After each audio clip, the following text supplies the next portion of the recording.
El cannabis es la droga ilícita más consumida entre adolescentes. Es la droga con más baja percepción de riesgo en nuestra sociedad y, sin embargo, está entre los primeros puestos en la demanda de tratamiento, con unas reducidas tasas de remisión total y permanencia en los programas terapéuticos. En España, más del 17% de la población entre 15 y 24 años reconoce haber consumido cannabis en el último mes. En toda la red de Proyecto Hombre a nivel estatal, aproximadamente el 9% de las demandas de tratamiento se corresponden con el cannabis como droga principal. Es decir, cuando nos tocan la puerta en Proyecto Hombre hay un 9% de las personas que demandan tratamiento que nos dicen que tienen un problema específicamente con el cannabis. Lo que ocurre es que una cosa es lo que nos dicen estas personas y otra cosa es lo que luego nos encontramos. Hay muchas personas que vienen a tratamiento por otras sustancias, por ejemplo la cocaína, y cuando les preguntamos si consumen otras sustancias, si fuman cannabis, por ejemplo, nos dicen que sí, les preguntamos que cuánto y nos dicen que igual 10 o 12 porros al día.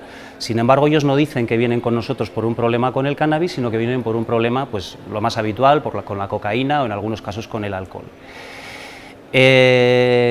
Una cosa, como digo, es lo que nos cuenta y otra es lo que nos encontramos. Lo que nos encontramos es que en torno al 65% de las personas que nos solicitan tratamiento tienen criterios clínicos de abuso o de dependencia al cannabis, con independencia de cuál fuera la sustancia por la que solicitan tratamiento. Cuando hacemos los estudios epidemiológicos de consumo de cannabis en franjas de edad, siempre tenemos observado, tanto en España como en el resto del mundo, que son las poblaciones y los rangos de edad más jóvenes los que tienen un consumo mayor y además un consumo más problemático. Los consumos más problemáticos además se sitúan en torno al 2% más o menos y son los que están además reconocen un consumo diario de cannabinoides y además normalmente también existe un policonsumo de otras drogas, hasta 2 o 3. El Plan Nacional sobre Drogas alerta sobre el cannabis como uno de los responsables de la aparición del síndrome amotivacional entre los jóvenes. Alerta también de que en numerosas ocasiones el cannabis es responsable de urgencias hospitalarias de jóvenes con brotes psicóticos.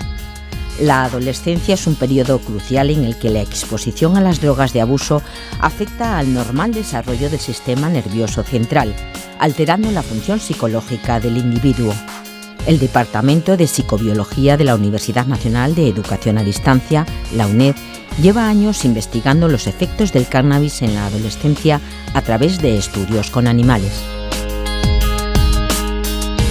¿Cómo podemos estudiar la conducta adictiva en los animales? Porque, en fin, la adicción como tal es un cuadro psicopatológico que es muy complejo, tiene muchas partes. ¿Y cómo podemos llevar esto, que es algo, si quieres, más propio de los seres humanos, al estudio con ratas? Bueno, pues ya desde hace varios años, en el año 2004, un investigador de la Universidad de Burdeos, el profesor David Belán, que ahora está en la Universidad de Cambridge, desarrolló un modelo en el que utilizaba los mismos criterios diagnósticos que utilizan los psiquiatras para diagnosticar la conducta adictiva, intentó llevarlos a las ratas y sobre todo se centró en 3 de ellos, que es la búsqueda de la droga cuando se sabe que no está presente, es decir, invertir mucho tiempo en actividades destinadas al consumo de la droga, a la búsqueda de la droga. Luego, una grandísima motivación por el consumo. Esto se puede medir en animales con un programa de razón progresiva en el que con una presión de palanca consiguen una inyección de droga, pero la siguiente les cuesta 5 inyecciones de palanca, la siguiente 20, la siguiente 100, la siguiente 300. Entonces los animales que verdaderamente tienen mucha motivación van a presionar muchísimas veces la palanca, incluso hasta 500 veces. Y el tercer rasgo que se modela en este paradigma conductual es la compulsividad. Es decir, la búsqueda y el consumo de la droga a pesar de que tenga consecuencias negativas. ¿Cómo lo hacemos? Pues se les indica a los animales con una lucecita que si dan a la palanca van a tener una inyección de la droga, pero también con un 50% de probabilidades una descarga eléctrica. De tal manera que los que son verdaderamente adictos, entre comillas, se la juegan. Prefieren el riesgo de recibir una descarga eléctrica, pero el posible beneficio también de consumir la droga. De tal manera que los animales que, digamos, puntúan positivo en estos 3 rasgos, se les considera como adictos.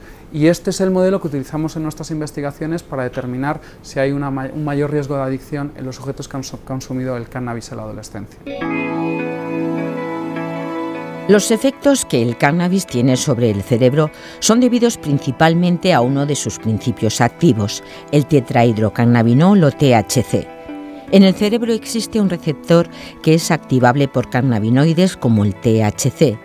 Este receptor, llamado CB1, está presente en gran cantidad de terminales axónicos de las neuronas de proyección cerebral y participa en funciones como la regulación de la bioenergía celular, la regulación de la transmisión sináptica y la plasticidad neuronal. El THC además es el principal responsable por los efectos psicoactivos de la marihuana y de la resina al ser fumada. Y actúa principalmente sobre estos receptores, los receptores tipo CB1, que son receptores cannabinoides de tipo 1. Estos receptores cannabinoides de tipo 1 se sitúan en las células, normalmente se expresan mucho en el cerebro, de hecho el sistema endocannabinoide es el más expresado dentro del cerebro, y se expresan mucho en los ganglios basales, pero también en la corteza, en la amígdala o en el hipocampo. Entonces, esta localización de los receptores CB1 va a condicionar los efectos que tiene el THC sobre nuestro cerebro y sobre nuestro comportamiento. Por ejemplo, al situarse mucho y expresarse mucho en los ganglios basales, eso es lo que va a hacer que el THC tenga muchos efectos sobre tanto la motivación como sobre cuestiones motoras. Pero también al situarse sobre el hipocampo se responsabiliza a estos receptores y al hipocampo en sí de los efectos que tiene el cannabis sobre la memoria, por ejemplo. El consumo de cannabis en la adolescencia puede tener consecuencias permanentes en la vida adulta en varias funciones cerebrales. Los hallazgos apuntan a deficiencias a largo plazo en los procesos cognitivos y de la motivación, asociados con las alteraciones estructurales y la plasticidad sináptica. Las modificaciones neuroquímicas en los adolescentes son evidentes después de la exposición repetida al cannabis. Los estudios en seres humanos tienen la ventaja de que están directamente realizados en la población problemática, pero tienen la desventaja de que hay muchas variables que pueden interferir. Pero teniendo esto en cuenta, es verdad que en aquellas personas que tienen un consumo muy fuerte durante la adolescencia, luego cuando se hacen adultas, quizás lo que más se tiene claro es que hay un mayor riesgo de desarrollar problemas del espectro psicótico, de algún tipo de problema esquizofrénico. Aunque también, como digo, aquí la literatura no es 100% clara, pero es quizás el resultado que más claro se tiene, siempre y cuando el consumo haya sido fuerte, abusivo. También hay alteraciones estructurales, por ejemplo, una reducción en la sustancia gris cerebral, que es donde se produce, por así decirlo, el procesamiento de la información. Alteraciones emocionales, se habla mucho del síndrome amotivacional, que es decir, una falta de interés en las actividades que cotidianamente producen placer. Pero como digo, normalmente estos cuadros se observan tras un consumo fuerte durante la adolescencia, que es el periodo de mayor riesgo. ¿Por qué? Porque es cuando todavía se están produciendo remodelaciones o alteraciones en el desarrollo del sistema nervioso. ¿Alguien quiere divertirse un poco? Una de las posibles consecuencias es la sensibilidad a las drogas de abuso en etapas posteriores de la vida y el comportamiento potencialmente adictivo. Actualmente, la UNED trabaja en sus laboratorios esta posibilidad, estudiando si hay una facilitación de consumo de cocaína en animales expuestos a THC durante su adolescencia. Nuestro objeto principal de estudio es encontrar las bases biológicas que están detrás del comportamiento adictivo. En nuestro estudio ahora mismo que estamos trabajando en cannabinoides, lo que queremos encontrar son las consecuencias a largo plazo que va a tener el consumo adolescente de cannabinoides sobre las conductas adictivas en la etapa adulta, tanto en rasgos que pueden condicionar el desarrollo de una adicción, como una adicción en sí, cuando tratamos a los animales o les ponemos en un protocolo de autoadministración de cocaína, es decir, con una droga de abuso diferente del cannabis. En general, las variables psicológicas que se ha visto que tienen una capacidad de predecir el riesgo de luego desarrollar una adicción a la cocaína son la impulsividad, por un lado, la conducta impulsiva, otro rasgo psicológico que se llama búsqueda de nuevas sensaciones y también determinadas tendencias a mostrar comportamientos relacionados con la ansiedad. De hecho, en el estudio que estamos realizando, que ha sido financiado por la Fundación BBVA, estamos estudiando estos rasgos conductuales de ansiedad y de búsqueda de nuevas sensaciones para determinar, utilizando modelos animales, si efectivamente son buenos predictores de luego el riesgo de desarrollar cuadros parecidos a la adicción a cocaína y, sobre todo, y esto es algo que no se conoce, ver si son capaces de identificar estos marcadores psicológicos aquellos sujetos que tienen más riesgo de sufrir los efectos a largo plazo del cannabis, sobre todo como puerta de entrada a la adicción a cocaína en la edad adulta. Los animales que han sido tratados con THC, una vez llegado a este protocolo de autoadministración, reflejan muchas diferencias de comportamiento en función del sexo. Si bien hemos visto que los machos tratados con THC han sido más compulsivos que sus controles macho a la hora de buscar la droga, luego vemos que las hembras tratadas con THC han tenido una mayor escala de ese consumo, que sin embargo luego han tenido o no ha sido reflejada en la incubación del craving o ansia por consumir la droga que tenían. Lo que de momento podemos decir, en base al estudio previo, con un cannabinoide sintético vimos que el consumo de cocaína aumentaba solo en las hembras.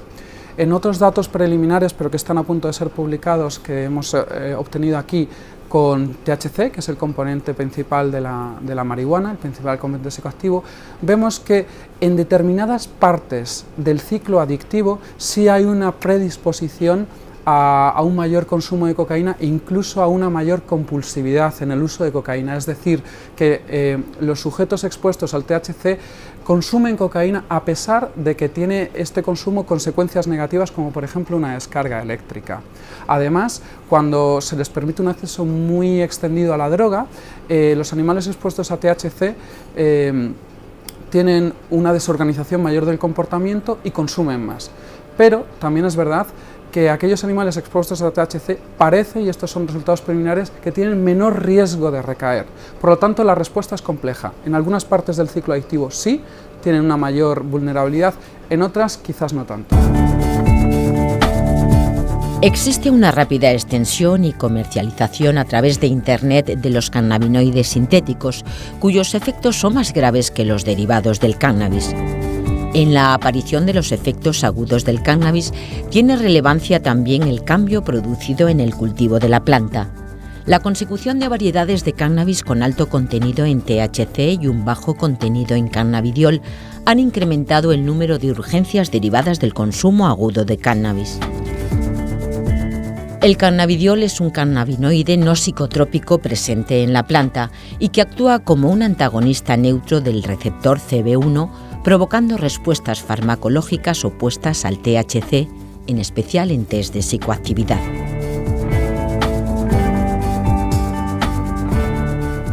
Uno de los problemas que estamos viendo epidemiológicamente es que las variedades de resina y de marihuana que se están consumiendo últimamente tienen cada vez mayores contenidos de THC. Bueno, al mismo tiempo que vemos que hay variedades con un alto contenido en THC, normalmente vemos que tienen un bajo contenido en cannabidiol.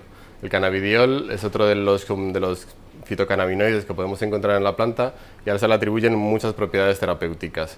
De hecho, el cannabidiol incluso ha sido testado y está siendo testado para tratar muchos problemas, entre ellos la ansiedad, la depresión, pero también la propia adicción. Y se ha visto que el cannabidiol puede ayudar para paliar la ansiedad que se produce en los adictos y puede generar que paren el consumo o que por lo menos tengan una facilidad para alejarse del mismo. Si hablamos de los efectos terapéuticos del cannabis, probablemente tenemos que dejar de hablar de una planta para empezar a hablar de determinados componentes de la planta. Es decir, en el siglo XXI necesitamos fumarnos la hierba para beneficiarnos de los efectos terapéuticos de determinados cannabinoides, que es verdad que han demostrado cierta eficacia en algunas dolencias cuando se administran aisladamente en una dosis adecuada y con unas indicaciones muy concretas, ¿no? Podríamos ir al absurdo de que a las embarazadas, por ejemplo, les diéramos de beber cerveza para que se beneficiaran del ácido fólico, del alto contenido de ácido fólico. No necesitamos, podemos aislar los principios activos y establecer muy bien su dosificación y utilizarlos en las situaciones en las cuales ha demostrado científicamente su validez, ¿no? La adolescencia es un periodo de desarrollo de intensa remodelación neuronal y plasticidad. La plasticidad neuronal es crucial para el aprendizaje, Por tanto, la edad de inicio en el consumo del cannabis es un factor importante en el declive neurocognitivo, afectando al funcionamiento ejecutivo, a la memoria, a la velocidad de procesamiento, al aprendizaje, a la resolución de problemas, a la toma de decisiones y al control del procesamiento emocional. Cuanto más temprano es el uso de marihuana, más pobre es la función cognitiva en relación con los usuarios de inicio tardío. El cese del consumo de cannabis no restaura por completo la función neuropsicológica afectada. En la adolescencia, lo que sí está claramente demostrado es que el consumo de cannabis se asocia a un abanico amplio de situaciones problema, como pueden ser el absentismo escolar, la conflictividad en el propio entorno escolar o en el instituto, el bajo rendimiento académico, incluso la implicación en conductas delictivas o predelictivas o un grave conflicto familiar en muchos casos, ¿no? Además de los efectos negativos que puede tener ya en sí mismo el cannabis en cualquier persona y que se acentúan en el caso de los adolescentes pues porque están en periodo de maduración, incluso de maduración neurológica, ¿no? O cerebral. Procesos cognitivos como la percepción, la atención, la memoria, la concentración, son procesos que se ven afectados por el consumo de cannabis y que también se pueden ver en mayor medida teniendo en cuenta que estamos hablando de chicos y chicas muy jóvenes en pleno proceso de maduración. Lo que yo he aprendido sobre todo de la investigación es que el principal problema que se observa con un consumo siempre abusivo y siempre fuerte es cuando se da en la adolescencia. O sea, lo que yo creo que debemos de prevenir más es el consumo abusivo por parte de los adolescentes. Esa es la verdadera población de riesgo. Si algo sabemos muy bien en prevención es que la precocidad anticipa problemas con las drogas. Es probablemente uno de los factores de riesgo más importantes. Cuanto antes se inician en el consumo de drogas, más probabilidades tienen de tener problemas con ellas. Estrategias que puedan favorecer el consumo o estrategias de normalización tienen que tener siempre en cuenta que las menores tienen que ser una población protegida y que tenemos que procurar en la medida de lo posible que nos inventemos lo que nos inventemos, todo pase porque los chicos y las chicas que se vayan a iniciar a pesar de todo en el consumo lo hagan más tarde, porque entonces la probabilidad de que tengan problemas será menor. Son, por tanto, trascendentales los esfuerzos en prevención relacionados con el inicio de la adolescencia y el uso del cannabis. Son claves los programas de prevención escolar y familiar para cambiar la percepción de nuestra sociedad sobre esta sustancia, concienciando a través de campañas de sensibilización de los riesgos que supone el consumo prematuro del cannabis. Construye lo que quieras, pero construye. Porque cuantas más cosas construyas en tu vida, menos espacio dejarás a las drogas. También son necesarios programas de intervención dirigidos especialmente al perfil de jóvenes adolescentes que se encuentran en los estadios vitales y ya son consumidores de esta sustancia.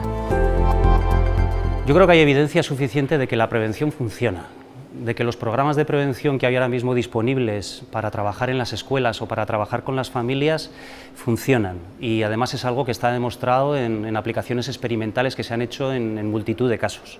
Lo que hace falta quizá sea